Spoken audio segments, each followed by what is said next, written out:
Welcome to Bleach Revisited. This is Carcur Gold with episode 22 of Bleach Revisited, in which we will be reading through the 22nd chapter of the Bleach manga, analyzing and responding to the art and narrative, as well as talking about how it connects to the series at large. If you've been watching up to this far, you're probably familiar, but for those of you who aren't, you can hop around on the timestamps to any part of the video that interests you. You don't have to watch the whole thing, but I appreciate it if you do. Anyway, as always, let's just hop right into the reading of the chapter. No! Don't scream, don't move, don't complain, or I'll burn you. No, I'd rather be burned. I don't want to kiss him. I didn't say kiss. Just get real close. I don't want to get real close. He stinks. He stinks. I bet he doesn't brush his teeth. Please, Rukia, no! Chapter 22, June 17th, OP6, Battle in the Graveyard.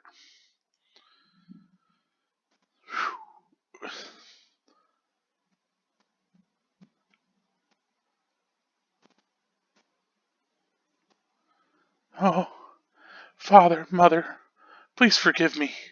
My purity has been plucked like a flower.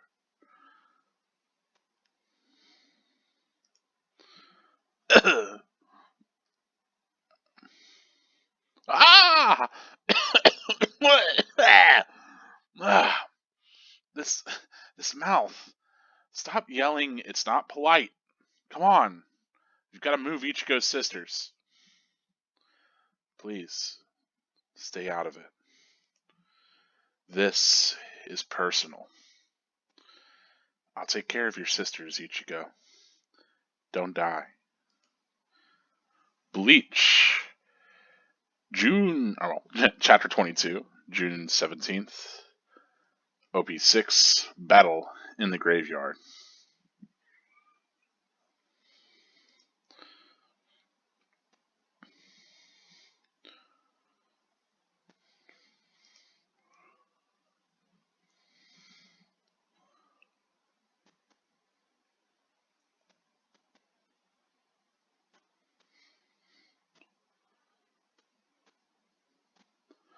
Ah! Too slow, Sonny.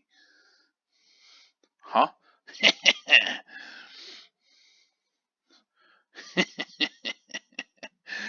Come on, Sonny. You'll never beat me by running away, and you'll never beat me by flailing wildly with your sword either. Trying to protect your friends with skills like yours. What arrogance is, Sonny? Damn it.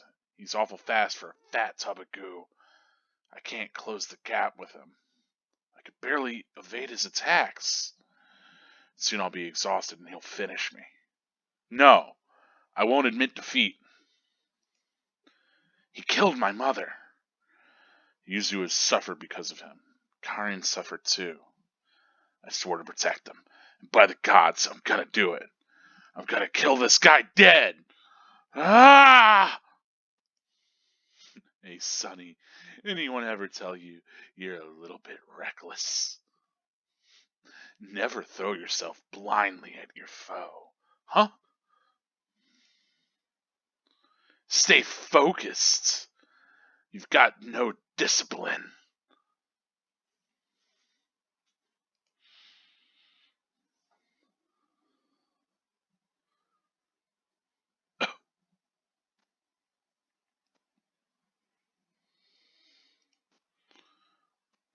Huh. Karen, you're awake. Ichigo? Ichigo, it's okay. You and Yuzu fell asleep on the mountain. You were worn out from the walk up. Rest here for a while. I'll go get Dad. We fell asleep? Was that okay, Rukia? Excellent. Whew! My face hurts from frowning for so long. How does Ichigo do it? The mountain. The man who saved me and Yuzu had to be Ichigo. If I fell asleep, was it a dream then? Hey, Ichigo. So reckless. So reckless. In a fit of rage, you sent away your allies, and you threw yourself at me blindly. You played right into my talons. Now you'll die without even having wounded me. No! You're wrong. I'm gonna kill you. You can tear off my arms, blow off my legs, but I'll still kill you. Wake up, Sonny. You're young, impetuous. You anger easily. That anger blinds you and dulls your sword. It's all over, Sonny. You were much too green to challenge me. Question. Is it true that Ichigo doesn't brush his teeth? From Mr. Ichigo. Heck yeah, brush 'em! In our house, anyone who doesn't brush their teeth within 10 minutes of eating doesn't get the next meal. It's Yuzu's rule. Mr. Cone. Whatever. All guys' mouths stink. And stink mouth comes from not brushing. That's it for chapter 22 of Bleach. Quite a bit to kind of get into, to unpack here, so let us get right into the analysis of this chapter, kind of response and analysis for both the arc as well as the narrative. As always, I ask that if I point out anything that you didn't notice, if I turn you on to any ideas or anything throughout this video that you weren't aware of, I think it's only fair that you owe the video a like.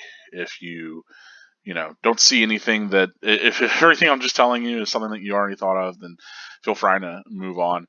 And then, of course, if you see anything that I didn't mention, if you have any ideas on this chapter, if you wanted to kind of point out something about anything that's kind of going on that I didn't bring up in the video, please feel free to leave it in the comment. I really want to see your thoughts as well, and what I might have missed. Whew. Anyway, let's get right into it. So we've got Khan. He's he's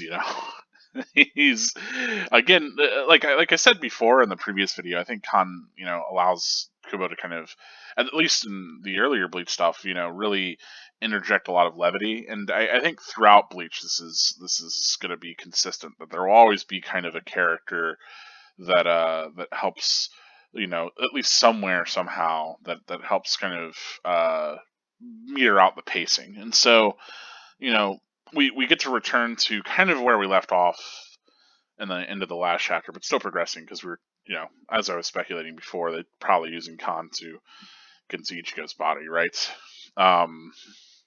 But interestingly enough, he has the same issue of he doesn't want to kiss Ichigo, but also, he can't just pop his spirit out of whatever body he's in. He needs to get it popped out of him, which, as we see, Ruki has the glove. Presumably, she used that on Ichigo earlier. Yeah, there's this incredibly graphic image of like all this going on. I don't know what this is meant to even be referencing. I feel like there's like maybe some Fist of the North Star kind of nonsense going on here. If anyone knows what this is like a visual reference for, please let me know. But obviously the idea is that like it's this incredibly overdramatic moment in which, Khan's innocence is being forcibly taken away from him by Rukia as she forces him to kiss Ichigo, essentially. I love this buff, manly Khan. It's very good. Like, that's like his mental image of himself. It's, yeah, great stuff. This is really like this sort of panel is, I think, Kubo really having a lot of fun with it. Like, he didn't have to go that extra. But yeah, just be a goofy, basically, to give us again a bit of levity, an easy kind of moment to relax on before we get back into the more serious sort of stuff. And yeah, we get that refrain of Ichigo kind of asking Rukia to stay out of this. This is a personal battle for him. And throughout this chapter, we come to discover that it is. And yeah, I love this kind of this shot where we get kind of the top half of Rukia's head as she's considering this kind of zoom to her mouth as she's saying that she'll take care of his sisters, but then she says not to die as we get a kind of environmental shot that is going to help us transfer to, as you imagine on the page turn, something else. And hey, we hit the chapter cover. Always was a fan of this look for Ichigo, the kind of wintry look. Bleach in 2002. It's good stuff. Yeah, we come down from that environmental, shot of all the trees. We get the this gravestone marker, and it gets completely slashed as we're thrown back into the battle with Grand Fisher. And I love that, Ichigo's, I love the movement on this is fantastic, where Ichigo's running off into this kind of white space in the top left, and all the detail kind of flushes back from that as we have this hair kind of chasing him, right? Gets him by the wrist, he flips around and cuts through it. Yeah. That we have this momentous arc here between the words and the kind of hair and the slash that cuts through it. Just a lot of very clear cut action. I think this panel especially is incredibly clean. There's a lot being done here to really sell the momentum of this fight. But even though we had Grand Fisher kind of in front of him right here, we can assume Grand Fisher is whipped around behind him as he's been busy cutting the hair, and launches yet another strike, right? Ichigo ducks underneath, keeps running, but he's been hit. He's bleeding from the head. And we get a lot of taunting. So, there's this sort of really, again, and we got a bit of this earlier from Grand Fisher, but really he's laying it on thick that as much as Ichigo's progressed as a Soul Reaper, as much as he's become more competent, this is a stronger foe that he's not going to be able to defeat by not facing him down, and he won't be able to beat him facing him down either because he doesn't have skills. He's just not ready to take on this battle. I love getting the mouth within the mouth again. The reminder that these are huge mask over the hollows. I love that, that sort of grotesquerie sells them as real good monsters, I think. A lot of mouths in this chapter. We got the inside of Ichigo's mouth as well. Anyway. And yeah, we cut back to, these internalizations for Ichigo. I think what Kubo's kind of landed on here is using the kind of the spiked panel circles for internalized kind of thoughts whenever it's more of an action scene, and the square ones are not even boxless for ones that aren't action scenes. It's curious, like I said, I want to kind of track if there's any sort of stylistic cohesion between that and what he ends up settling with, but I think that's where we've kind of landed. But yeah, love, we start to see a little bit more of this in this chapter, especially is this incredibly huge, the very strong shaded tones, contrasting with the lights and stuff. We get a lot of that here in Ichigo's robes as Shihakusho, but also on his face, and we'd see Kubo continue to use that as the series goes on, rather than just the crosshatched shading, or just the hash shading. We'll see more of that completely inked in shading. We had a little bit of that earlier in the chapter too, with between Rukia and Khan. I don't know. It's stylistically pretty cool.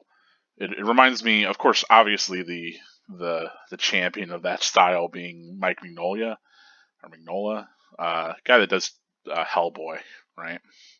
It's very much his shading style. But yes, it's very cool. And we get again a reminder of how aligned these characters are against each other. And yeah, I don't know that kill this guy dead is a particularly useful moment in translation, but I love that we get all these shots of Grand Fisher like in action, like it running around. Um, yeah, I don't know. Like I said, I think he's kind of got a goofy design, but it ends up working the way that it ends up being depicted. This kind of haunched over beast of a creature. The other big thing is, in the past we've gotten where like Ichigo, whenever he has these moments of extreme resolve, right, he would clash with an enemy and be able to actually like harm them. So I think that's what's really being built up here.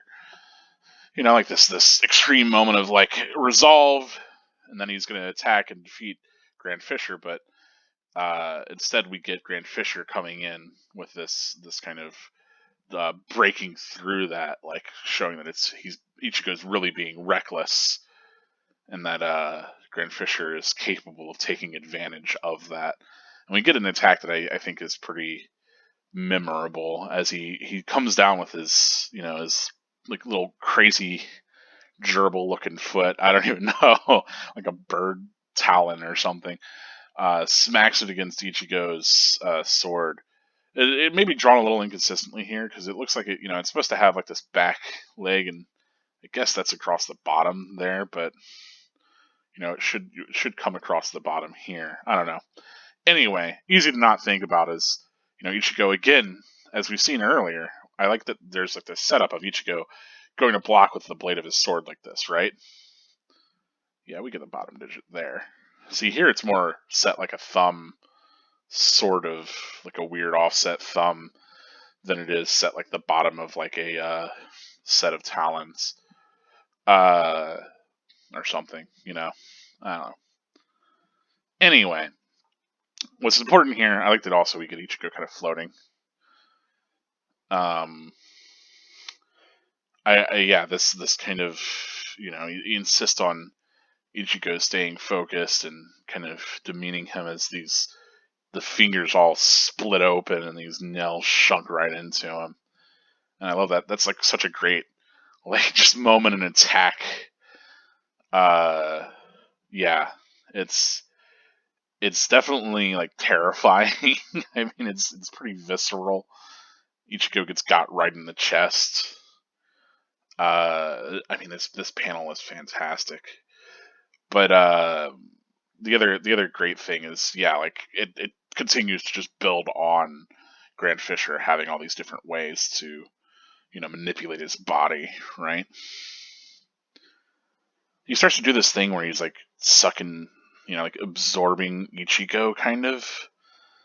It's unclear exactly, but like these arrows are sort of throbbing up its nails. And we cut away from that. I don't remember this ever coming up in the anime. Maybe I'm wrong. Maybe that was there, but I don't remember the like suction element. I just remember him getting stabbed in the animated, which is interesting. And I mean, I'll bring up, of course, as we continue throughout the series, like things that I can remember showing up in the anime versus not. But of course, that's subject to my own memory, obviously. And as always, there's a good bit of censorship, so a lot of especially a lot of the blood and violence of the series gets toned down for the animated run. Anyway, we get back to Karen, and she kind of comes to and sees Ichigo, but as we know, it's Kon in his body. Giving them the story that they had. I'm assuming that Rukia didn't wipe their memories because Karen remembers Ichigo saving her. But yeah, I love, Kon kind of having a breath of relief because he has difficulty kind of affecting Ichigo's behavior, even though that's essentially his job. We would get to see a lot more. I guess he puts him in the shrine, right? Which is nice. But, they mentioned the shrine earlier, right? I think Karen brought it up, where she's like, hey, there's like a shrine I could point you to. Like whatever to the decoy Grand Fisher ad. So I'm glad that like, this isn't just out of nowhere that there's a shrine here. But this sort of lighting where it's like this light kind of coming in and cast over these characters in this kind of despairing situation. This is maybe the first time we see this in Bleach, but ends up being kind of emblematic of Bleach. Maybe not as much as like I said before, like the Crescent Moon or the sort of urban setting depicted through the telephone or the power wires or whatever. But you can see this especially. This is going to be a bit of a tangential or weird pool. But so for the Bleach Expo, they've had this one song that they've been using a lot. Try to remember it off the top of my head, but I mean the title and everything is not that important. But basically, they've had this big Bleach event recently because the anime is coming back, right? And so they're doing like a big art exhibition and a lot of other events tied around that in Japan. And they've been advertising that a lot as well with like a kind of commercial YouTube sort of thing where they've got a lot of the different shots of the art and music that plays along with it. Well, the person that did the music, obviously, I think he did the whole track and the music video because he was commissioned to do it. And a lot of that music video uses a lot of kind of not directly the imagery from Bleach, but it has a lot of visual kind of reference to Bleach. Yeah, I have to look it up. I'm going to pull it up on my phone because I kind of want to direct you to that. But the whole point of this is that the kind of light being cast this way over characters, that is something that Kubo does a lot, and so much so that in this music video, you're gonna see a lot of that. Yeah, it's okay. I managed to pull it up, I think. Anyway, what I'm saying is that you're going to see that a lot in that music video. Of course, my phone's popping off. Anyway, thought I had it all on silence. But yeah, we all have to see this, and I think again the whole point is to kind of show these characters in this sort of like, you see this a lot with characters that feel like they're detained or feel like they're trapped in a situation. That like it's this kind of melancholy sort of I'm stuck in this room. I don't know. It conveys a real mood. But yeah, go ahead and I'll link this in the video as well. I'll maybe pin a comment or something for it, or put in the episode description. You'll see. But the song is Rapport. So report. It's like Rapport. And it's by Katani Tatsuya. So I'll go ahead and I'll try to remember to make sure to link that because one, it's a pretty cool video and a pretty cool song. Definitely worth checking out. But also, like if you're really familiar with Bleach, you'll recognize a lot of the kind of imagery is the same imagery. I don't think that the video is meant to explicitly be like a Bleach music video. I think it's just kind of trying to lift a lot of the same imagery that's used throughout Bleach to kind of to represent the sort of things the song's kind of trying to touch on. Which, if I remember correctly, the person who made the song was saying that like the biggest thing with Bleach that kind of resonated with him was this connection between different people and like the bond that they made and all of that, right? And between these characters, they can make these sorts of bonds, and like that bond is kind of what drives them. And then like the whole song is kind of about that. Again, it's called Rapport, right? Which is you're kind of the ease at which you are around another person, right? If you have rapport with somebody, you have like an easy kind of connection. It's easy for you to kind of click, Anyway, huge tangent. Point is, go watch that music video. It's great. Also, this is the first that we would like see of this imagery that Kubo's going to use a lot. So it's cool to see it here. I didn't expect to see that kind of light shining into an all dark room like that so clearly. But it's also, I think, whenever I talk about those kind of emotional moments in Bleach and how we often just get focused on just the character, I think it's a way for Kubo to really do that without making it seem like the character's just in a void, because it gives us the simple planes of like a space, but also gives us a real focus on like the character, and it kind of just builds like a really emotional sort of environment for them to exist within. Anyway, um, yeah, maybe, because clearly she has these memories, right, of Ichigo doing battle. So she's like, oh, well, was it a dream? Yeah, it's unclear if Rukia might them. You would think, maybe. But yeah, here, we see him pull out his claws, Grand Fisher, and they've still got these arrows on him, and it's still like having this kind of heartbeat, boom, boom, kind of thing going on. Yeah, unclear. I assume it's supposed to be like him draining Ichigo, but that's another thing that I kind of like a lot about Bleach. Doesn't spell out everything. I think like any other manga might, like from a writer who doesn't maybe trust the intellectuality of their fans or something like that, or wants to make it super clear, they'd be like, "This is my soul draining technique. How does it feel, Ichigo, to have your powers drained from you? Ha, you're so delicious." Like whatever, right? Or even worse, have just like a narrative like, Grand Fisher's soul training technique. Like some BS like that. Some over explanation of something that we can kind of pick up contextually, right? And again, that's something that would come to be, I think it's a strength of Bleach, but you will always find people that are like, man, he didn't explain shit about this power, this thing. And we even have a lot of those moments like throughout, like constantly. So hopefully through this analysis, I'll kind of shed a light on what I feel is at least going on with all of this and what we're supposed to take away from it. I think it's very clear that we're supposed to take from this that like it's sort of sucked some of Ichigo's power from some of his spiritual energy, and of course clearly drawn blood. But yeah, you know, essentially we get that this is entirely Grand Fisher's strategy, right? That he wanted to frustrate Ichigo and get him to throw himself into this fight alone and without allies.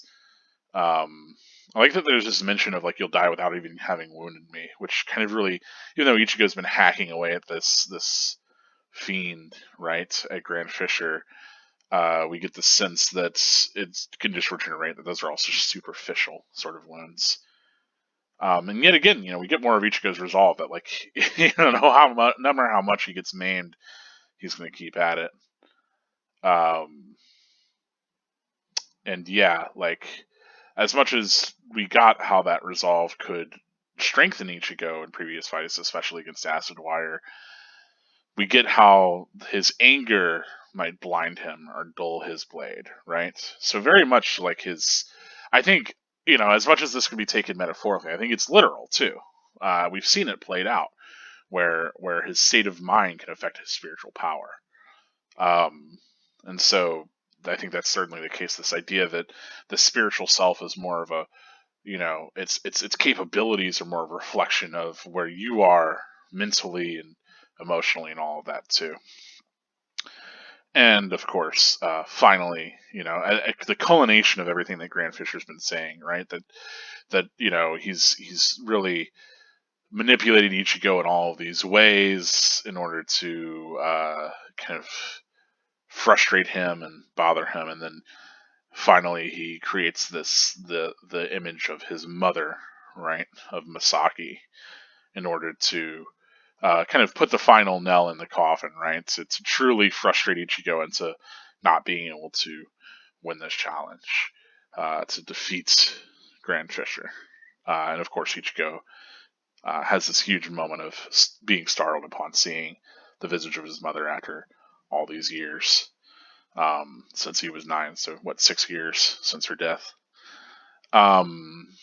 Yeah, yeah, and I wonder if maybe, certainly Grand Fisher might be able to pull forth that image just normally, but I wonder if also him stabbing Ichigo might have to do with that, right? That he was able to kind of pull out maybe a part of him and his memories. Because Grand Fisher was saying that it's been a while and he didn't remember him, and then brings up like, oh, you've seen me twice and everything. So it might just be completely unrelated, but it's interesting that he absorbs something from Ichigo first, it seems, and then conjures this image of his mother. I like that we get this, introduction into, wait, does Ichigo really not brush his teeth? And it's like, yeah, of course he has to. Yuzu wouldn't let him not get away with it, and Conj being like, every guy's mouth stinks. Because no guys brush their teeth. So kind of funny bit between the chapters. Obviously, you wouldn't have gotten that in the weekly publication. This is just in the collected volume. But regardless, overall, I think pretty strong chapter again. I love a lot of the action in this chapter. There's a lot of, we get both the kind of same structure that we got in the previous chapter, where we open with a bit of levity, we get a bit of interaction and seriousness, and even combat, and then we cut back to another moment to give us a breather before we come back to the kind of intensity of the conflict and the action. And so that kind of oscillation, that might bother some people. I don't know if it does, if it feels like it's kind of putting you through the ringer or kind of jumping too strongly between two places.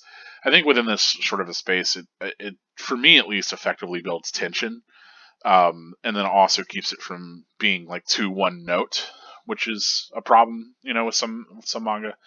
So I don't know. I think it's effective enough. But let me know what you think about that. Otherwise, this chapter, I think, I said last chapter maybe some of the best, like, cleanest kind of art, but I think so far this chapter has some of my favorite kind of just art throughout. I mean, I love this shot especially of Grand Fisher kind of in the shadows with this, really malicious looking smile, as he produces the image of Ichigo's mother, front and center, and especially this close in of Ichigo, kind of startling at that. Yeah, and just overall, I think there's just like such a good flow of the action, especially like in those earlier bits. Yeah, it's a strong chapter. I like it a good bit.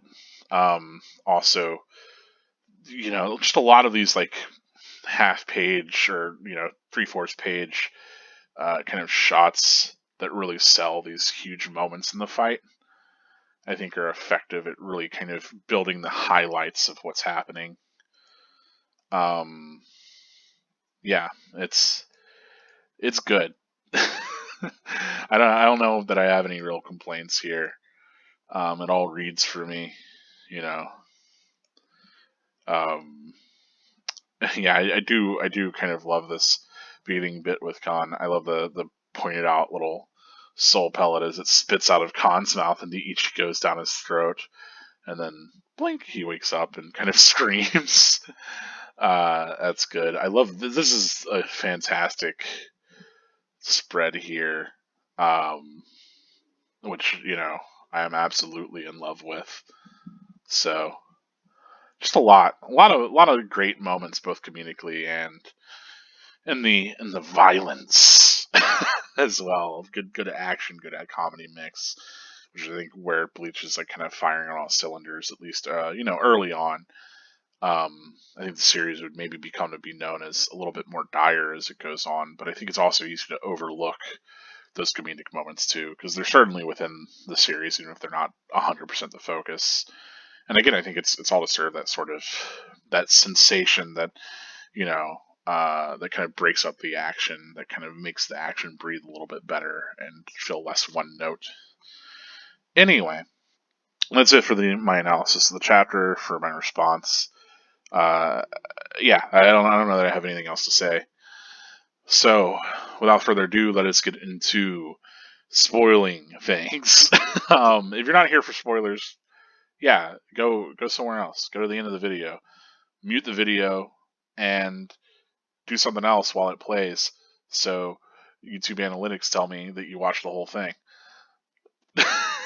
Do whatever you want, really. Honestly, it's at your dime. I am curious how many people watch the whole thing all the way through. I imagine a lot of people do, since why would you be going through a series called Bleach Revisited if you're not revisiting it as well? But I'm curious how many people, if you're a new fan, if this is your first time getting through the chapter, let me know. I'm curious how many people are new coming to this that skip the spoiler sections. Anyway, moving forward, going on to foreshadowing, how this connects to Bleach at large. Yeah, I mean, all the con stuff is all the con stuff. I think he becomes more comfortable with knocking in Ichigo's body as it goes forward. I love, Buff Khan would come back. I think that's fantastic. I love these really over the top designs that maybe speak towards the sort of like I don't know, like this sort of stylization that Kubo could certainly do. I can see him having read a lot of JoJo's or Fist of the North Star and sort of being willing to draw something like that, but his own personal style certainly kind of tilts towards where we are with Bleach here. Fantastic, Rukia there as well. If you haven't seen any of Kubo's drawings of other manga, like his fan art for Naruto are for there's a couple of them where it's different popular manga, at least their main characters drawn in different ways. The Naruto one, it's got Naruto and Orochimaru, and that's fantastic. And then there's a really good Dragon Ball Z one actually. So if you can, go ahead and look that up. That also, it's a real treat if you haven't seen it. But yeah, here we do. We get that Buff Khan. We get Khan as he truly sees himself this early, which everybody thinks Buff Khan. That's a 1,000-year Blood War thing. Nah, here we are. Yeah, kind of going on more this whole idea of taking care of someone's sisters after they pass away. Oh boy, real tied up in Rukia's storyline, right? So I think that's interesting that Rukia is, of course, Hisana's sister, and that Byakuya is taking care of her now that Hisana's passed away. I think that's kind of fascinating. That there's that little level of resonance here. And I wonder, I say so. I'll always say I wonder how much this is intentional, or how much Kubo had really thought this out. I think the point is that whenever we talk about, oh, you're reading into that too much, or you're maybe drawing connections that aren't really intended, right? There's this whole concept of the death of the author, right? Not that the author's literally dead, but that once you are holding the whatever text it is, and I say text pretty loosely, I mean any created thing. Once you have this bit of entertainment, whatever was intended by the author doesn't matter anymore. What matters is what you're picking up from it in your personal context and how you're interpreting it. And obviously, whenever you talk to other people, they're going to have a different take on things than you, and you kind of come to a mass kind of agreement. And for me, I think that's really important. I think personal reading and personal context and what we see inside of a text is very, very, very important. That's why I'm interested in what people are seeing here that I don't see, and what they're taking away from this that I'm not, because I kind of want to enjoy Bleach as a fuller thing, not just from my own perspective. I mean, that's part of why I'm returning to it, because it's been all these years. I have a different perspective. But the other big thing is whenever we have these moments where it's Rukia is saying, "I'll take care of your sisters, Ichigo," and me drawing this connection to her being taken care of because she is a sister of somebody who passed away, right? And this bond of I'll take care of the people that you care about because I've got this strong bond to you. No matter what happens to you. That sort of thing feels even if it wasn't intended by Kubo to be a moment that's resonant with the character of Rukia specifically and her situation, the fact that I myself am going to read it that way and that's my interpretation doesn't make it any less meaningful. Even if Kubo didn't intend for it, I think it, whenever we talk about it's really easy to kind of get caught up in oh, the author didn't ever mean that, or the author explicitly said this about it. I think once the thing's done, like really, like obviously authors, will always had more insight and have more to say or whatever. But at that point, it's being co-opted by the fans. Like whenever you're reading it, like I don't think your reading is any less valid just because the author thinks one way or another. So you'll get this in all kinds of media. I think the one that comes up for me prominently is in regards to Final Fantasy VII, because there's a lot of arguments that'll happen about like who the true antagonists of that series are. And I think oftentimes, my thoughts on it end up being at odds with what a lot of people say. And even like one of the things that I always see cited is people will always bring up, well, the author said in this data book that the real antagonist that was consciously in charge of everything was this guy and not this other person you think it is. And I think that cheapens the effect of the thing. As much as like you can get internet arguments about anything, right? Don't get me started. I think that the whole point is that like what makes it significant and impactful is the way that you choose to read it and the way that you choose to engage with the media and the way that you choose to kind of be entertained by it. And certainly you can present those ideas to other people, but I don't like there's a level of like you're literally right or wrong about a thing, obviously. Like there are things that are specifically intended that are coming like across, you know, as the text as is written. But I think for those kind of things that are vaguer, that you're drawing kind of a connection on your own, like I said, like here, or like in the previous chapter with Shrieker, I drew a connection between the design of the knives, the murderer of Shibata's mother's knife with Zangetsu's design, and connected that to Yawak being responsible for Ichigo's mother's death, really, and the design kind of being resonant. Like, yeah, that was a huge stretch, and that was something that only like I would expect to really pull myself, and I wouldn't really even expect that to be so much like a thing on Kubo's part as an intentional element of design. But at the same right, like I don't see that as being less meaningful because it wasn't as intended, if that makes any sense. So I don't know, a little bit of little bit of like meta kind of commentary there on the death of the author and the way that whenever I talk about these kind of connections, and their significance, the point is drawing my own sort of connections. Are you drawing your own connections to the text at large, to these larger kind of significant moments? Not just to be speculative and to write it off as, oh, well, that's just speculative and not intended, but that I think the fact that that's evoked at all, that we have that moment of like, wait, is this a reference to that, or like, oh, this could be connected, or I'm recognizing the structure repeated. I think that's important, right? Because as an author myself, you're not always conscious of the connections that you're writing or the way that you're using these structures, and they end up just kind of having that significance. Um, one joke with that always is like the English teacher who's like, they'll bring this up with like whatever, like where the English teacher will be like, oh well, why are the curtains, the rug like this color in this scene? What was the author trying to convey?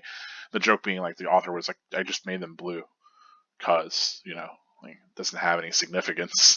But the idea is that like you as the reader, if you're going to choose to read significance into that, and that enriches the text for you, and that makes the your enjoyment of it any big greater, like those details are there, and you extrapolating from these details makes some sort of logical sense to you.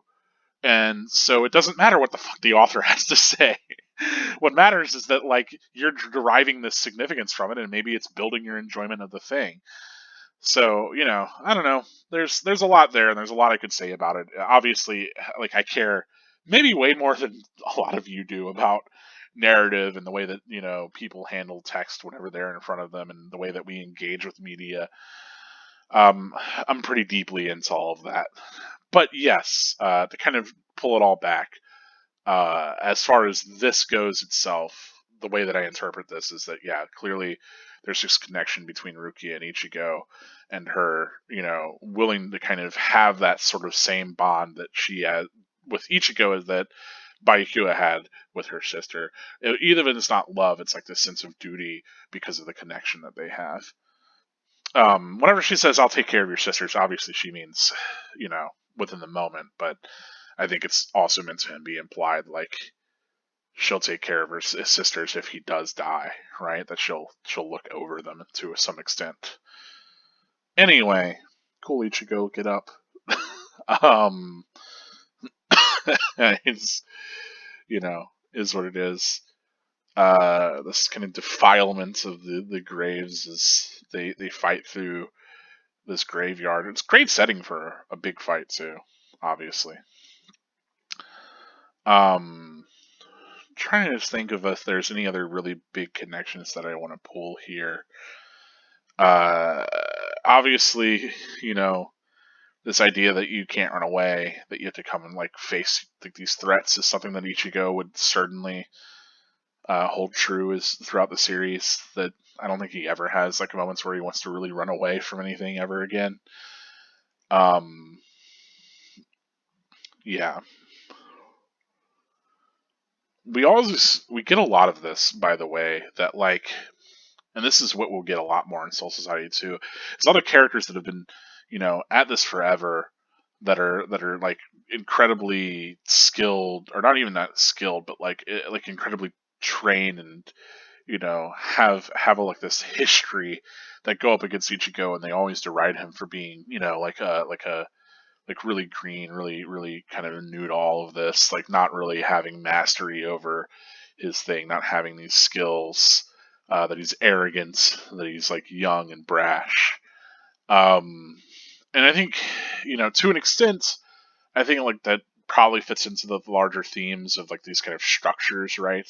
And these entities that have existed within these structures for a longer time, feeling like that gives them, the capability to kind of dominate those, that aren't as kind of inundated into all these kind of structures. But I don't know. I think that maybe also speaks towards this kind of the young versus the old sort of thing going on here, because a lot of Ichigo's antagonists tend to be these sort of entities that have been around a lot longer than him. I mean, even with the Fullbringers of Genjo and Tsukishima, those are still people that like went through what Ichigo went through, before, like the whole, Genjo being a substitute Shinigami, right? Before Ichigo. So like, there's always these people with these kind of more deep, like historied kind of past, that are these older fixtures that are kind of, through time have become capable enough, and Ichigo kind of standing against them, which is interesting. Like, I don't think Ichigo ever has to fight against, and I mean, like, you could certainly make it and like, do something neat. I don't think it's like impossible to make an antagonist that's like younger, or that's like, like learning things. Certainly, you look to Hunter x Hunter and Muriam being like the biggest antagonist of that, and basically essentially being more or less like comparable to a newborn, right? Um, so I think it's certainly doable in an interesting way. But the reason I don't think that's done in Bleach is because of like that kind of individual versus society angle, and that like all these kind of antagonists are like these kind of entrenched within these structures. Um, I think certainly with Yawak being like this big ancient Quincy guy, progenitor sort of figure. Um, but I mean, the same holds true for Byakuya, for Aizen, for everyone really, Grand Fisher as well. And I think that it's this sort of this mockery from like essentially what like a CEO, right? you know, like, you just started, like, what can you even do? You're not capable. I think that's also maybe meant to resonate with us, because oftentimes, as someone reading this manga, as the target demographic for it, we're probably younger, we're probably less, like less a fixture ourselves in the world that we're in, and so we can really see Ichigo maybe as having that same sort of, being like a parallel for us in those ways, going through the same sort of struggles against like these entities that are, been around a lot more than him, and are willing to insult him over, his place. Yeah, interesting, right? I don't know. But I can certainly see that's another connection between Grand Fisher and all the antagonists that would come, at least the major antagonists that would come after him. Um, yeah, yeah. Do do do do do.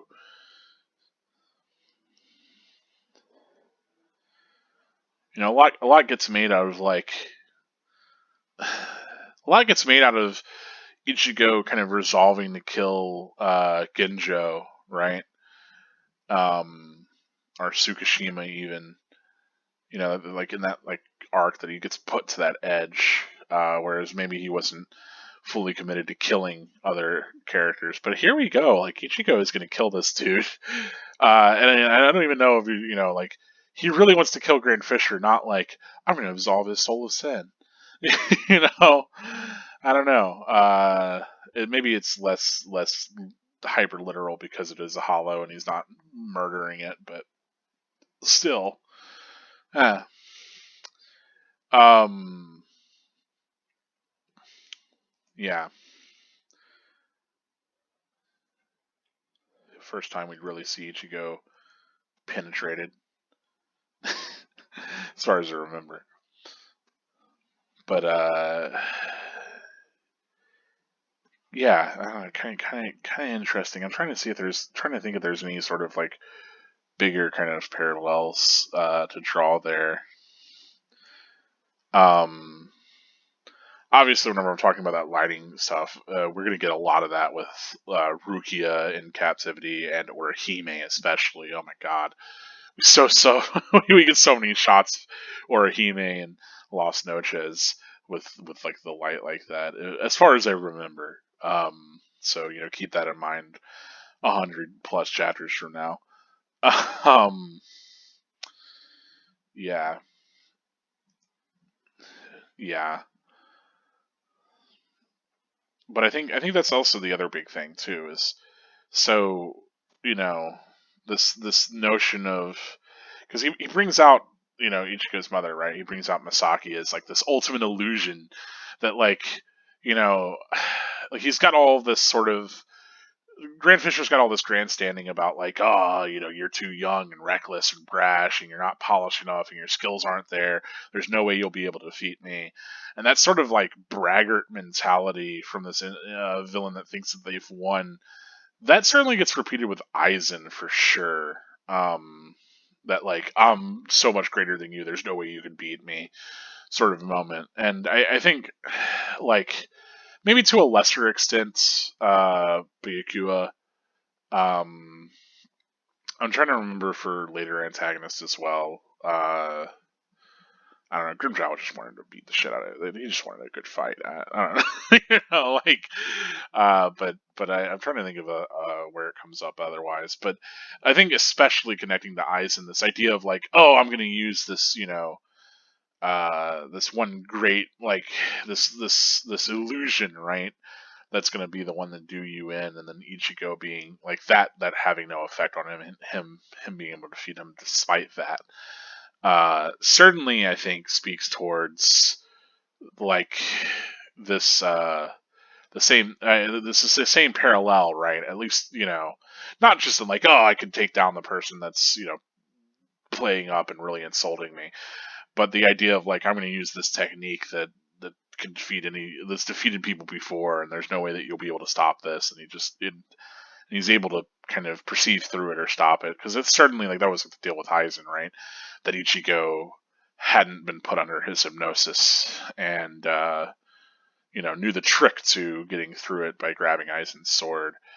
Um, and even more than that, like having a power that he could strike through whenever Aizen was transforming through his different forms. And I mean that idea of Ichigo still being able, like the person having like, oh, but I have this one extra trick that I'm going to pull out, and then Ichigo surpassing that. We see that a lot, right? Like with Byakuya,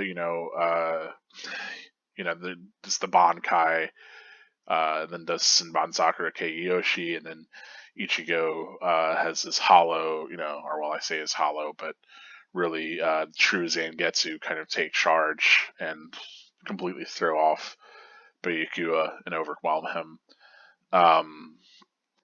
But I mean, even further in, we see that with Ulquiorra, where Ulquiorra does his Segunda, like his whatever, Segunda Etapa, whatever it is. He does his second resurrection, right? And then Ichigo basically, he's like, oh well, I've killed him, and then Ichigo again pulls out that kind of extra power, goes into this Vastra Lord form or whatever it's meant to be, right? Yeah, and I mean, even I guess even against Yawak, right, where Yawak thinks that like he's completely won, and Ichigo's still able to like his Bankai smash, like breaks apart and he slashes through him with the True Shikai or whatever it is, right? Right. So like that's constant. I think that's throughout all of Bleach. We're gonna see where this antagonist that is like kind of lording their victory over Ichigo pulls out one of their, like maybe like their trump card, right? And then Ichigo is able to kind of overcome it one way or another. Kind of interesting. Kind of neat that that's structurally how these battles end up going. And like I think it works maybe best with Grand Fisher, in that like Grand Fisher's too arrogant himself to realize that like conjuring the image of Ichigo's mother is going to be the thing that gives Ichigo like the resolve and strength and break past like this hesitancy in order to like kill him, right? Or at least fuck him up enough that he has to escape back to Hueco Mundo because he doesn't get beaten completely, right? They fix him. Ice Ringer does. I think I'm trying to remember who else is there, but I know Ice Ringer is. Yeah, it's kind of neat. I think like that Master Stroke being something that's specifically kind of like that ultimate move being something specifically Ichigo is like ready to deal with. And I mean, like to a lesser extent, we kind of get that with Yawak, and we kind of get that with Ulquiorra, where like Ulquiorra killing Ichigo is the thing that kind of allows the hollow Ichigo more or less to take control. And maybe the same thing can be said about Kenpachi's battle with Ichigo, with going into like Zangetsu, or well, old man Zangetsu's shadowed realm, which is whole thing, and with Byakuya letting Hollow Ichigo take control again. Yeah, I mean, like the final Getsuga against Aizen, it's like that's going to happen regardless of if Aizen uses his Ultra Fragger form or whatever BS he pulls out, right? So I don't know. It's like I think here it works more like on a personal level, and I wish that was stayed the case throughout Bleach, but you can't always have it work so personally. And I think it works in those other instances anyway. So I don't know. But I think that's it that I have for drawing those kind of bigger connections. I think that's it for this chapter. As always, thank you so much for watching this entire video. I know we're coming up right up on an hour, so I do appreciate your viewership and patronage. If you want to, you support this in any way you can. You'll put it in front of more fans of Bleach by doing so. The more engagement on the video, the better. So, all that, subscribe, comment, like nonsense. I say nonsense, but like it's, truly, if you want other people to see this, if you think that any of this is of value, if you've watched this far, maybe you do, then yeah, that's how you can help me out and you can help the channel thrive. But otherwise, as always, I thank you specifically. Thank you. That is my phone going off, giving me an alarm for something else. Jeez, my phone's been just popping off. I always put it on silent for these, but I guess the few things that weren't, here we are. Anyhow, these are always unscripted, always unedited. So there you are. Hope you enjoyed the video. As always, this is Karakuri Gold, asking you to remember that spirits are forever with you. Stay gold.